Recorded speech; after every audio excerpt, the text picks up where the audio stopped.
ఓం నమః శివాయ.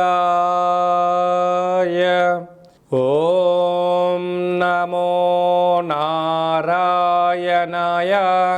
కర్మ నివారణ నరదృష్టి నివారణ కాళభైరవాయై నమో నమః. ఓం కాళకాలాయ విద్మహే కాళాతీతాయ ధీమహి తన్నో నరదృష్టి నివారణ కాళభైరవ ప్రచోదయాతు. హరి ఓం. మా ఛానల్కి స్వాగతం.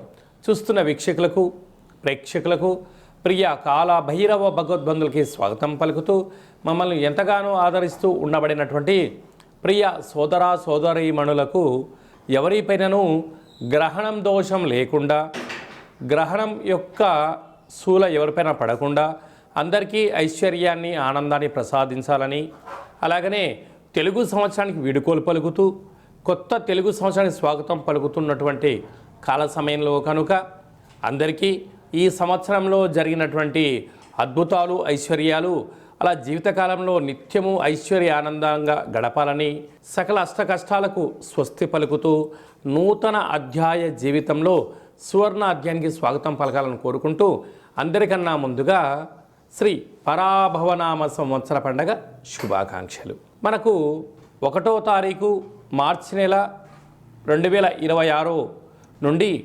15/3/2026 వరకు పుట్టినటువంటి వారందరికీ ముందస్తుగా జన్మదిన శుభాకాంక్షలు. గతంలో వివాహం చేసుకున్న వారికి వివాహ వార్షికోత్సవ శుభాకాంక్షలు. ద్వాదశ రాశుల్లో గ్రహ గమనాలు వీక్షింపచేద్దాం. మిథున రాశిలో దేవగురు బృహస్పతి సంచార స్థితి, సింహరాశిలో కేతు సంచార స్థితి, కుంభరాశిలో చతుర్గ్రహ సంచార స్థితి, రవి కుజ బుధ రాహు సంచార స్థితి, మీనరాశిలో శుక్రుడు మరియు శని సంచార స్థితితో ద్వాదశ రాశుల్లో గ్రహ గమనాలు ఈ విధంగా ఉన్నాయి. మేషరాశి వారు గ్రహణకాల సమయంలో ఎలాంటి మంత్రాన్ని ఉచ్చరించడం వలన, సాధన చేయడం వలన జాతకంలో ఉండబడిన గ్రహ దోషాలు తొలగించుకొని ఏలనాటి శని ఒకవైపు ప్రారబ్ధ సంచార స్థితిలో ఉన్నప్పుడు ఐశ్వర్యాన్ని ఎలా పొందాలో ఈ వీడియోలో సవివరంగా సంపూర్ణంగా తెలుసుకుందాం. మేషరాశిలో ఏ నక్షత్రాలు వస్తాయనగా అశ్విని నక్షత్రంలోని 4 పాదాలు, భరణి నక్షత్రంలోని 4 పాదాలు, కృతికా నక్షత్రంలోని 1 పాదం కలిపితే మేషరాశి. రాశాధిపతి కుజ భగవానుడు. వీరికి రాశి నుండి తృతీయంలో గురు సంచార స్థితి, పంచమ స్థానంలో కేతు సంచార స్థితి, అంటే సింహరాశిలోనే పుబ్బా నక్షత్రంలో గ్రహణం జరుగుతుంది కనుక మేషరాశి వారికి పెద్దగా దోషం లేదు. మధ్యమ సంచార స్థితిలో ఉన్నప్పుడు వీలైనంత వరకు ఆ గ్రహణకాల సమయంలో నవగ్రహ మంత్రములను, చంద్రుడి యొక్క మంత్రములను ఉచ్చరింప చేయడం వలన అద్భుతమైన ఐశ్వర్య యోగం కలుగుతుంది. అది ఏ మంత్రాన్ని ఉచ్చరించగలగాలి అన్నట్లయితే ఓం గం గణపతయే నమః, ఓం ఆదిత్యాయ సోమాయ మంగళాయ బుధాయ చ గురు శుక్రశలభ్యచ్చ రాహవే కేతవే నమో నమః అనే మంత్రాన్ని 9 నవగ్రహములకు సంబంధించినటువంటి మూల మంత్రములను, కులదేవతలను, గ్రామదేవతలను ఉచ్చరించడం వలన గ్రహదోషము తొలగి గ్రహ ఐశ్వర్యం పెరిగి వచ్చేటువంటి మళ్ళీ గ్రహం వరకు వీరికి ఆనందకరమైన ఆరోగ్యకరమైన జీవితం పొందుతారు అని చెప్పి గమనించాలి.